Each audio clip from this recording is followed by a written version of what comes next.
आप जब एक दूसरे का साथ छोड़ देते हैं तो उसका जीवन जो है बड़ा ही कष्टमय हो जाता है।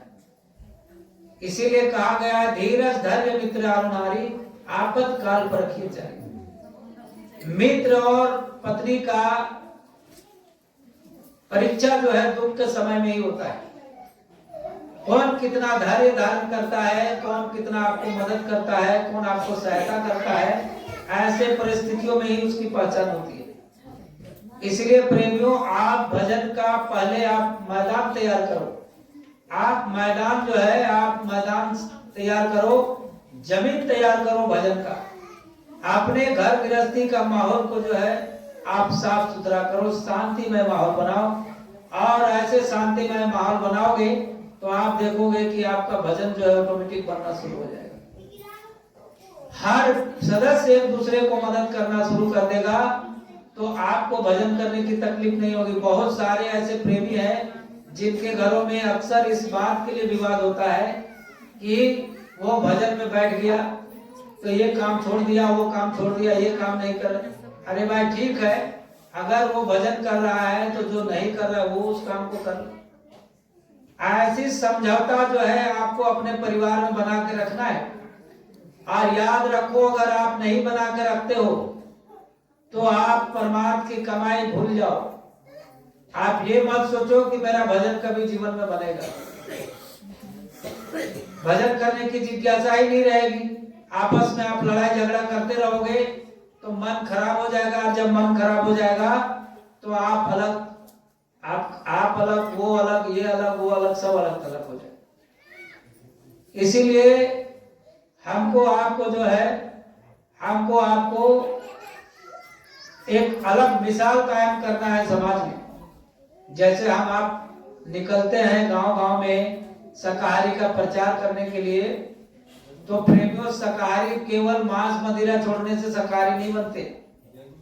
आपको आचार विचार से भी शाकाहारी होना है, बोली वचन से भी शाकाहारी होना है, और व्यवहार से भी शाकाहारी होना है। अब आप सोचोगे कि ये व्यवहार से शाकाहारी होने का क्या मतलब है भाई? बोली भी आपको ऐसी बोलनी है जो उसके दिल को छू जाए। कहते हैं बोली एक अमोल है जो कोई बोले न जाने, और ये मुख तराजू तौल तब मुख निस्तत न। इस तराजू से जो है, इस मुख रूपी तराजू से माप तोल करके आप सबसे पहले ये देखो कि मैं एक सत्संगी हूं, मैं एक सत्संगी हूं। और हमारे गुरु महाराज जो है, हमारे बाबा जय गुरुदेव महाराज हमारे गुरु हैं। ये सोच आपको रखना पड़ेगा। और अगर ये सोच अगर आपने बना के रखा तो आपके जीवन में, आपके व्यवहार में कभी भी उतार चढ़ाव नहीं होगा। आपको ये याद रखना है कि हमारे एक बुरे कर्म से जो है हमारे गुरु के चरित्र में धब्बा पड़ेगा। अगर ये बात अगर आपने दिल दिमाग में बैठा लिया, सोच लिया, तो आप कभी बुरे काम नहीं करोगे। क्योंकि आपके चलते ही, आपके एक अच्छे बुरे कर्म से ही गुरु की स्थान बनी रहती है। और गुरु के स्थान को रखना हमारा आपका परम धर्म है, परम कर्तव्य है। इसलिए प्रेमियों, हमको आपको जो है इस बात का ध्यान हमेशा रखना है। गुरु को माथे रखिए और चले आज्ञा मान। अगर गुरु को आपने माथे में रख करके आज्ञा मान करके चला तो कहते हैं कि उससे जीव, ऐसे जीवों के ऊपर जो है काल का कभी कोई बस नहीं चलता। काल उसको कुछ नहीं कर सकता। इसलिए प्रेमियों, हमको आपको देखिए, आप लोग सत्संग में आते जरूर हैं, लेकिन पूरे सत्संग भर जो है आप लोग गप सड़का करते हैं। कौन सी बात कहां से बोली जा रही है, कौन सी बात सुनाई जा रही है, आप लोग ऐसे उलझ के रह जाते हो कि जैसे आप परिवार के किसी जो है मतलब ये में बैठे हो, गोष्ठी में बैठे हो। प्रेमियों, सत्संग जब होता है तो गुरु महाराज की धार जो है ऊपर से आती है। कोई जो है यहाँ पर बैठ करके कोई ऐसे नहीं बोलता है। और वैसे धार को अगर आप सुनोगे और वैसे चित्त लगा करके आप सुनोगे तो उस धार का प्रभाव आपके ऊपर आएगा। गुरु की दया आपके ऊपर आएगा। हमारी दया तो मिलेगा नहीं आपको, लेकिन गुरु की दया जरूर मिलेगा। इसलिए प्रेमियों, इस बात को आप मजाक में मत लेना। ऐसे ही हमारा आपका जीवन जो है दिन प्रतिदिन बीतते चला जा रहा है, और एक मन में उदासी है छाया रहता है कि अरे इतने दिन जो है भजन में आज सत्संग में जुड़े, इतने दिन जो है सत्संग में आते जाते हैं, इतने दिन जो है सत्संग में गए आए, लेकिन हमारा भजन ही नहीं बन रहा। तो ये सारा चीज जो है हमको आपको हमारे आपके अंदर में जो कमी है, इस कमी की वजह से भजन नहीं बन रहा। नहीं तो गुरु महाराज झूठे नहीं है। गुरु महाराज ने ये कहा कि नियमित रूप से अगर तुम 15 दिन ध्यान भजन करोगे तो निश्चित रूप से जो है तुम्हारा आंख कान खुल जाएगा, तुम्हारा भजन बनने लगेगा। तो क्या गुरु महाराज झूठे हैं? अगर आपका 20 साल से अगर भजन नहीं बन रहा है तो इसका मतलब गुरु महाराज झूठे हैं। तो कमी हमारे अंदर में जो है उसको पहले ढूंढने का कोशिश करो। प्रेमियों, आलस ऐसा है, निद्रा ऐसा है, ये सारा चीज जो है हमको अच्छे रास्ते से विचलित करता है। कहते हैं आलस्य ही मनुष्य नाम शरीरस्थो महानरी नातस्य समो बंधु कृत्वा। आलस के समान जो है दूसरा कोई शत्रु इस संसार में नहीं है। देखिए कब जो है आपके ऊपर हावी होता है, जब आप सोचोगे कि भोर में 4 बजे आप सोचोगे कि नहीं 4 बज गया चलो भजन कर लेंगे, तुरंत आलस कहेगा अरे नहीं नहीं अभी तो कंबल से निकलना बेवकूफी है, बहुत ठंडा है बाहर। अब बहुत ठंडा है बाहर में, ये कौन कह रहा है? मन जो है आलस को उस्का रहा है कि इसको जो है बाधा डालो, इसको बोलो कि अभी ठंडा है निकलना नहीं, तो मन भी वहां पर साथ दे देता है। अब आप सोच लिया कि हाँ चलो ठीक है भाई, अभी कंबल ही उड़ा के सोना है, अभी राजा ही उड़ा के, अभी बहुत ठंडी है। अब जब सुबह हो गया, 5 बज गया, 6 बज गया, तो कोई उधर से चाय चोय कर रहा है, कोई उधर से चाय चोय कर रहा है, कोई उधर से हल्ला कर रहा है, आप उसको रोक पाओगे? नहीं रोक पाओगे। इसलिए ये संसार जब सोता है तब साधु जगता है। संसार जब सोता है तब साधु जगता है, तब अपना काम करता है। तो इसीलिए गुरु महाराज ने कहा कि शांत माहौल जब होता है तब तुम भजन करो, और वैसे समय में भजन करोगे तो भजन का आनंद, भजन का दया तुमको मिलेगा। और कहे बच्चा तुम चाहे कुछ भी कर लो, भजन तुम्हें करना ही पड़ेगा। भजन क्यों करना पड़ेगा? क्योंकि भजन एक ऐसा जरिया है जिसके माध्यम से वो डोर को जो है पकड़ाया जाता है। डोर का मतलब रस्सी नहीं, वो शब्द का धार जो आता है, उस धार के साथ में इस जीवात्मा को जोड़ा जाता है। इसीलिए भजन की जरूरत है। आप देखते हो कि जब सूखी नदियों में मछली, पानी जब आता है, बरसात का पानी जब भरता है, तो चारों तरफ से जो है पानी का स्रोत बनता है, कभी इधर से कभी उधर से कभी उधर से, और उसके अंदर में जो मछली रहता है वो उस धारा को पकड़ करके और उस धारा में जो है बहना शुरू हो जाती है। उसी तरह से हमारे अंदर में तमाम प्रकार की आवाजें आ रही है, इतनी आवाजें आ रही है जिसकी आप गिनती भी नहीं कर पाओगे।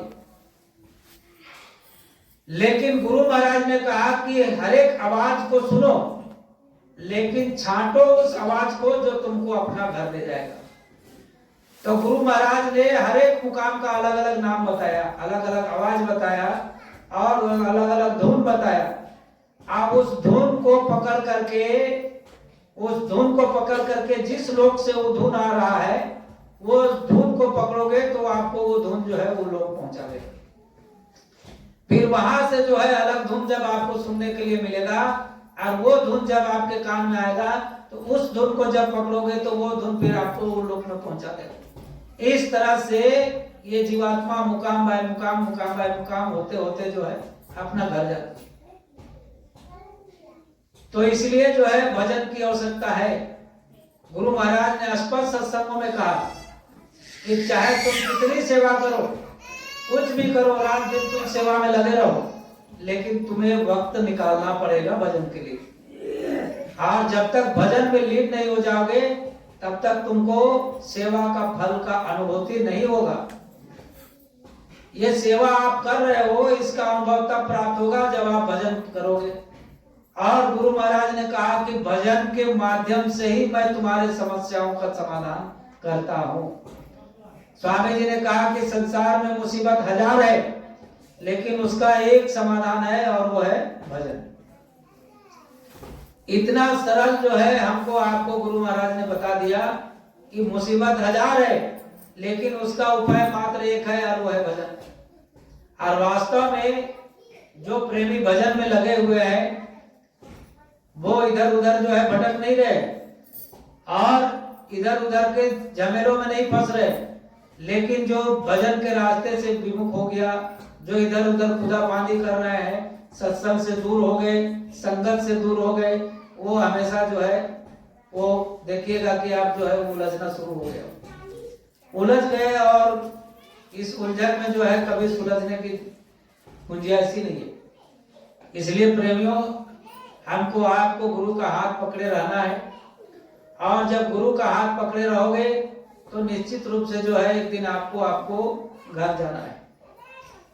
प्रेमियों, हम आप जिस माया मोह के बंधन में रह करके और एक दूसरे से बंधे हुए हैं, एक दूसरे को छोड़ना नहीं चाहते हैं, यही जब ये शरीर का नाश हो जाता है और उसके बाद में ये निष्क्रिय हो जाता है, तो हमको आपको अपने घर में एक दिन भी रखने के लिए तैयार हो।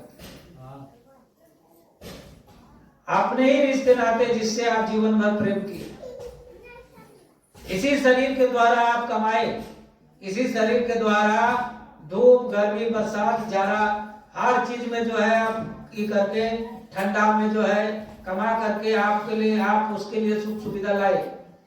लेकिन इस शरीर का जब नाश हो जाता है, जब ये निष्क्रिय हो जाता है, तो आदमी इतना कठोर हो जाता है कि इसको तुरंत जो है अग्नि में सुपुर्द करने के लिए तैयार हो जाता है, तुरंत जो है मिट्टी के अंदर रखने के लिए तैयार हो जाता है कि इसको ज्यादा देरी रखना उचित नहीं है, ज्यादा देरी रखोगे तो बीमारी फैलेगी। कल तक इसी शरीर से खुशियां फैल रही थी, इसी शरीर से जो है आनंद मिल रहा था, इसी शरीर से सब कुछ मिल रहा था, और आज उस शरीर से बीमारी फैल रही। सोच इतना विपरीत हो जाता है कि जिसका कोई हिसाब नहीं। तो इसी चीज को महापुरुष कहते हैं कि इसी को तुमको समझने की जरूरत है। जिसके लिए तुमने अनमोल समय गंवाया, जिसके लिए बहुमूल्य समय गंवाया, वो अंतिम में तुम्हारा साथ छोड़ दिया। लेकिन गुरु महाराज ने कहा कि अगर तुम अपने जीवन में अगर तुमने मेरा भजन किया, तुमने मुझे याद किया, तुमने मेरा सेवा किया, तुम्हारे मेरे बताए हुए रास्ते पर चला, तो मैं तुम्हें वचन देता हूं कि दुनिया तुम्हें छोड़ दे और दुनिया का कोई तुम्हें साथ ना दे, उस समय मैं तुमको साथ दूंगा, तुम्हारे सामने आऊंगा, तुमसे मिलूंगा और तुमसे मिल करके और तुमको मैं उस मुसीबत से बचाऊंगा जो मुसीबत जमराज के सभा में जो है अपनाया जाता है। गुरु महाराज ने कहा कि तुम यहाँ की कोई दुख तकलीफ तो तुमने देखा ही नहीं है, यहाँ तो दुख तकलीफ है ही नहीं। जब नरकों में जब तुमको ले जाया जाता है, तब वहां के दुख और पीड़ा जो है वो बयान नहीं किया जा सकता। गुरु महाराज ने कहा कि जीवों की ऐसी दुर्गति है वहां पर कि तुम सुन करके तुम्हारे रोंगटे खड़े हो जाए। स्वामी जी ने कहा कि अगर तुम जो है जीवों का कत्ल किया, जीवों को तुमने काट मार किया, तो तुमको जो है उस नर्क में ले जाकर के हजारों बार ऐसे काटेगा जोड़ेगा, काटेगा जोड़ेगा। प्रेमियों, तकलीफ तो तब होती है जब जीवात्मा इस शरीर में रहती है। आज जब जीवात्मा इस शरीर से निकल जाए तो फिर तकलीफ किस बात का। तो ये शरीर के माध्यम से जीवात्मा को पीड़ा पहुंचाया जाता है, ये बात आपको समझने की जरूरत है। ये शरीर के माध्यम से जीवात्मा को पीड़ा पहुंचाया जाता है। अगर इस शरीर को पीड़ा पहुंचाया जाता तो जिस मृत्यु शरीर को, जो मृत शरीर को आप अग्नि में सुपुर्द करते हो तो उठ करके खड़ा हो जाता, और उठ करके खड़ा हो जाता और उसके बाद डांग लाठी लेकर के आपको मारने के लिए दौड़ाता कि अरे तुम हमको क्यों चला रहे हो, मुझे पीड़ा दे रहे हो। पीड़ा, असली पीड़ा इस जीवात्मा को होती है।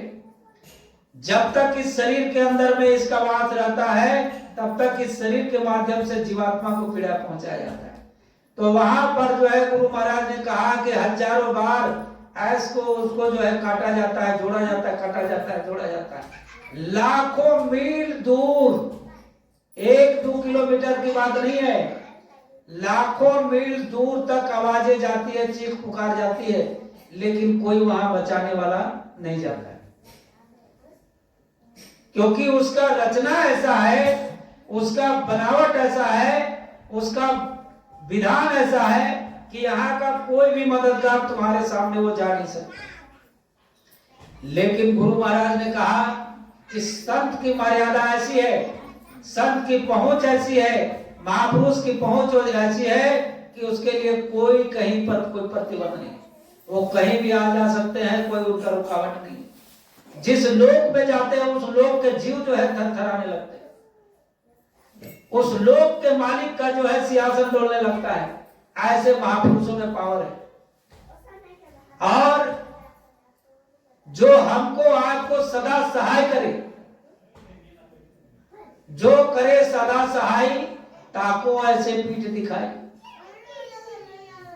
जिससे हमको इस मृत्यु लोक में परलोक में हर जगह हमको मदद मिलेगा, राहत मिलेगा, उसके तरफ हम पीठ दिखाते हैं। और इस संसार के चमक दमक को जो है अपना बनाते हैं, अपना ही करते हैं। और उसके बाद में लास्ट में जो है हमसे आपसे छीन लिया जाता है, सारा छीन लिया जाता है। तब पछतावा होता है कि भाई हमने बड़ा गलत काम किया, जिंदगी भर हमने कुछ नहीं किया। इसलिए वो पछताता है कि सब कुछ उससे छीन लिया जाता है। सब कुछ जब छीन लिया जाता है तो कहता है हमने कुछ नहीं किया, हमने कुछ कमाया ही नहीं। अरे भाई कुछ कमाओगे तब तो साथ लेके जाओगे, तब तो वहां पर दिखाओगे। वहां पूछता है कि भाई तुमने क्या किया, तुमने कुछ कमाई किया है? तो अगर आपने कमाई किया हुआ रहेगा तो आपके पक्ष में गुरु जो है आपके पक्ष में बात करेंगे, क्योंकि वहां पर गुरु ही वकालत करते हैं। जैसे संसार में जब कोई केस मुकदमा होता है तो उस केस मुकदमे से बचने के लिए हम वकील करते हैं, लेकिन यहाँ का वकील वहां जा नहीं सकता, तो गुरु ही वहां वकील बनते हैं।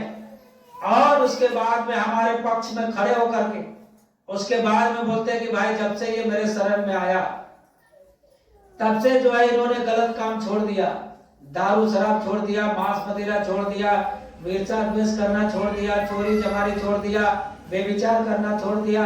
आप देखो हमारे पास लिस्ट है, वो अपना लिस्ट दिखाते हैं कि इसने कोई बुरा काम नहीं किया है, आप अपना लिस्ट देखो। तो गुरु की कृपा ऐसी होती है कि वो भी लिस्ट जो है खारिज हो जाता है, वो लिस्ट जो है खारिज होता है, साफ सुथरा हो जाता है।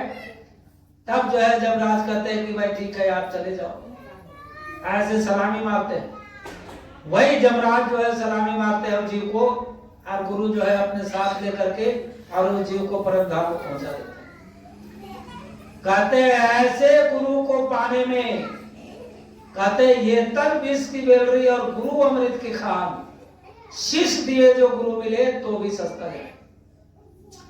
ऐसे गुरु को पाने के एवज में अगर आपको अगर ये शीश भी देना पड़ जाए तो भी सस्ता है। एक कहानी मैं आपको सुना रहा हूं, ये गुरु नानक के समय की बात है, गुरु गोविंद साहब के समय की बात है।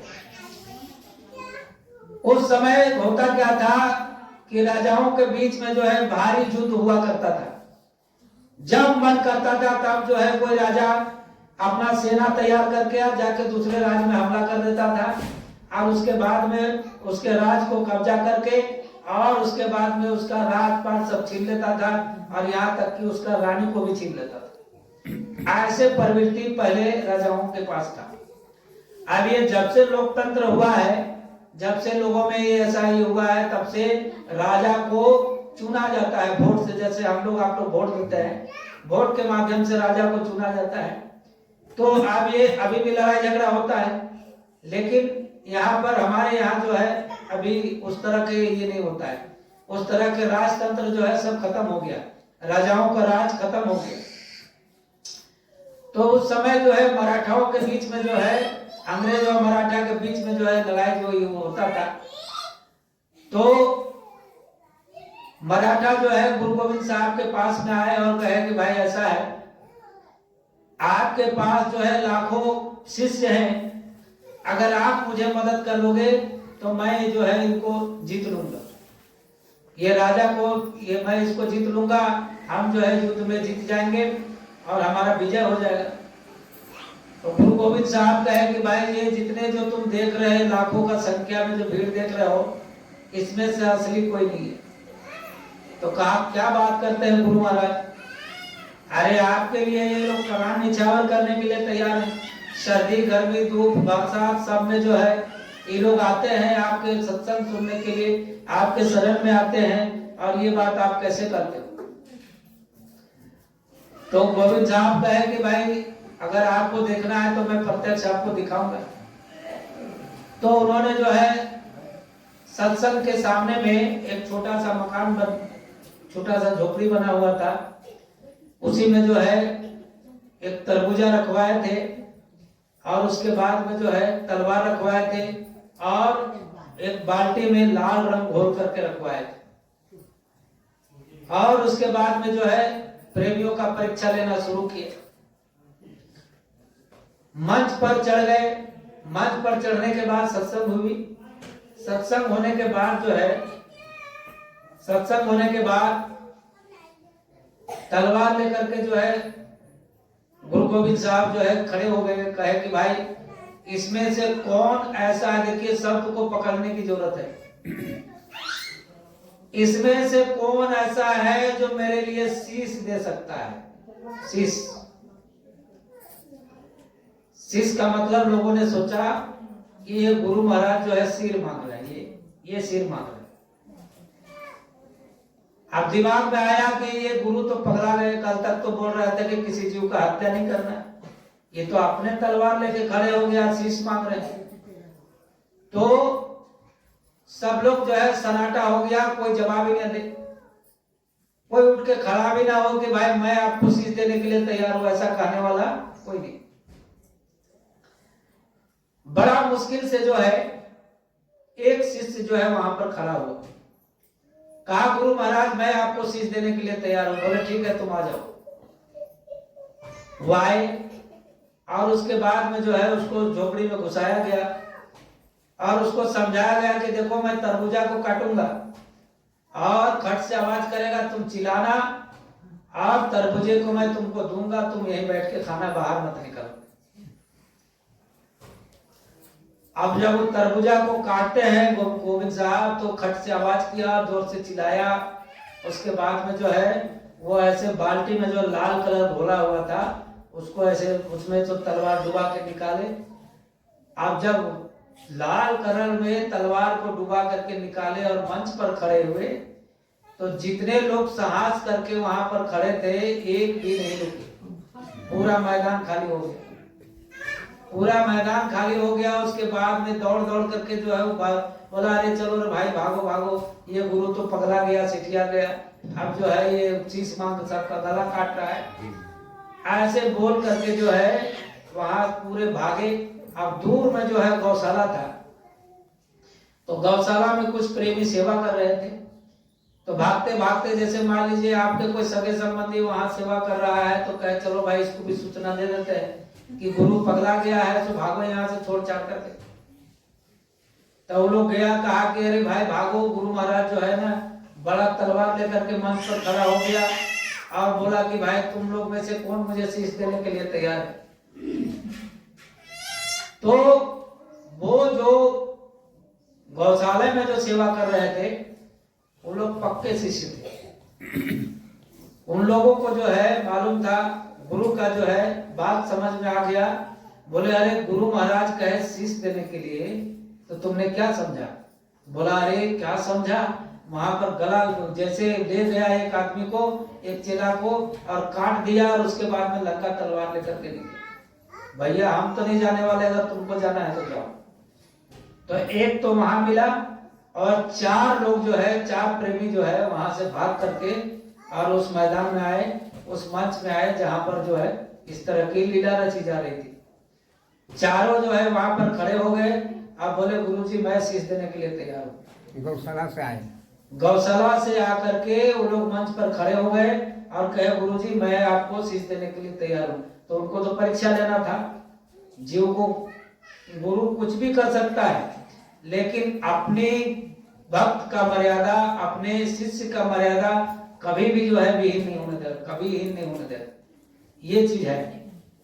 और बाद में उस पांचों शिष्य को जो है कहते हैं कि पांचों शिष्य को बताया गया, समझाया गया, और वही पांचों शिष्य का जो है उनको जो सरदार लोग 5 तरह का जो है शरीर में धारण करता है, वही पांचों शिष्य के नाम पर जो है करता है। तो देखिएगा हम लोग तलवार रखता है, कंधा रखता है, और क्या क्या इस तरह से मिला करके 5 चीज रखता है।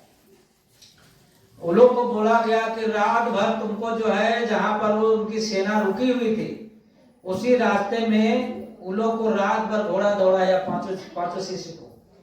अब रात भर जब घोड़ा दौड़ा तो उसका सेना जो है सोचा कि रात भर जिस राजा का सेना चला है तो कितना इसके पास सेना हो। दौड़ा तो 5 घोड़ा, लेकिन उसको ऐसा लगा कि एकदम लाखों लाख सेना जो है इधर पार हुआ है और लाखों लाख सेना जो है जमा हुआ है। वो लोग युद्ध नहीं किया और वैसे जो है वापस चला गया। तो ये गुरु का तरकीब है। शीश देने का मतलब होता है अपने आप को समर्पित करना। ये मुड़ी देना नहीं होता है, अपने आप को समर्पित करना उसी को बोलता है शीश देना। तो हम अपने आप को गुरु के प्रति कितने समर्पित है, ये अपने आप में तौलने की जरूरत है। प्रेमियों, हम जितने भी संसार में जी रहे हैं, जितने भी सत्संग में हैं या जो भी हैं, जहां भी है, हर प्रेमी ग्रस्त से बंधा हुआ है। हर प्रेमी जो है अपने अपने ग्रस्त से बंधा हुआ है, अपने बाल बच्चों के सेवा में लिपटा हुआ है, मतलब लिपटा हुआ है। तो गुरु महाराज ने कहा कि भाई इससे मुझे कोई एतराज नहीं है, तुम अपने बाल बच्चे गृहस्थी को तुम चलाओ, गृहस्थी को संभालो, बाल बच्चे का पालन पोषण करो, नौकरी चाकरी करो, सब कुछ करो, लेकिन भजन के लिए समय निकालो। अगर हम कहते हैं कि भजन के लिए हमारे पास समय नहीं है, तो ये हम अपने आप को धोखा दे रहे हैं। आप समय को आप डिवाइड करके देखिए। अरे भाई, अगर आप 8 घंटा भी सोते हो, 8 घंटा काम भी करते हो, तब भी 8 दूनी 16 घंटा अगर आप व्यस्त रहते हो, तो फिर इधर 8 घंटा आपका बचता है। 24 घंटे का रात और दिन होता है। अब 8 घंटे में आप 6 घंटा इधर उधर घूमो, गप सड़का करो, तब भी तो 2 घंटा आपका बचता है। अगर इतने सी होने के बाद भी अगर आप कहते हो कि हमारे पास समय नहीं बचता है, तो ये अपने आप को मूर्ख बना रहे। स्वामी जी ने कहा जब तुम्हें फुर्सत मिले तब तुम भजन करो। अब आप कैसे कहोगे कि हमको टाइम नहीं मिला? अरे सुबह टाइम नहीं मिला ठीक है, दोपहर में कभी भी तो टाइम मिलेगा, रात में कभी भी तो टाइम मिलेगा। ऐसे समय को हम अगर मतलब पास करने में रहते हैं, बिताने में रहते हैं, और कहेंगे कि हमारे पास समय नहीं है, तो हम अपने आप को धोखा दे रहे हैं। प्रेमियों, गुरु को तब तकलीफ होता है, माँ बाप को तब तकलीफ होता है, परेशानी होता है, जब माँ बाप बच्चे को पूंजी देता है कि बेटा लो ये इतना पूंजी लो, और इस पूंजी को जो है बढ़ा करके जो है 9 का 90 करो, और वो पूंजी को बच्चा ले जा करके जो है जुआ शराब में उड़ा देता है। तो बताओ उस बाप को कितना तकलीफ होगा, क्योंकि उन्होंने धूप गर्मी बरसात झेल करके जो है इस पैसे की कमाई किया, इस रुपये की कमाई किया। गुरु महाराज की अगर आप जीवन शैली आप सुनोगे तो आपके रोंगटे खड़े हो जाएंगे। स्वामी जी को जो ये जय गुरुदेव नाम का बख्शिश मिला है, ये वैसे नहीं मिला है। गुरु महाराज ने कहा कि ये रात और दिन जब उनको अपने माँ का, जब उनकी माता जी संसार को छोड़ने लगे, तब माता जी ने कहा कि बेटा तुम जीवन में शादी मत करना और भगवान को, ईश्वर को प्राप्त कर लेना। अपने माँ का आदेश का पालन करने के लिए 5 साल की अवस्था में गुरु महाराज ने घर त्यागा है, और त्याग करके और उसके बाद में कहां कहां नहीं गए। मौलवी मौलाना के पास में गए, साधुओं के टोली में गए, सब जगह गए और सब जगह ऐसे रह करके जो है ये नहीं किया, खूब जो है मेहनत किए, सेवा किए कि ताकि मुझे भगवान पाने का रास्ता मिल जाए। और उसके बावजूद भी जो है जब नेगेटिव जब ये मिला, जब नकारात्मक वहां से जब संदेश मिला तब दूसरे जगह गए और इस तरह से हार करके और लास्ट में जो है अपना प्राण त्यागने का नौबत आ गया। ऐसे समय में दादा गुरु मिले और ये नाम मतलब इनको नामदान दिए और नामदान लेने के बाद हमारे जैसे आपके जैसे हलवा पूरी नहीं खाए। गुरु महाराज ने कहा कि मैं नामदान लेने के बाद में आश्रम को छोड़ दिया, गुरु महाराज के पास में नहीं रहे और उसके बाद में भिक्षा मांग करके लाता था। स्वामी जी ने अपने मुख से जो बात कही है वो बात मैं आपको बता रहा हूँ। कहे कि मैं अपने जीवन में एक थाली भी नहीं रखा, धन संपत्ति कमाने की तो बात छोड़ दीजिए। एक मेरे पास कमंडल रहता था, सुबह का एक दिन सत्संग था, उसी सत्संग में स्वामी जी बड़े मायूस होकर के ये सारी बात बताया, मैं उस सत्संग में मौजूद था।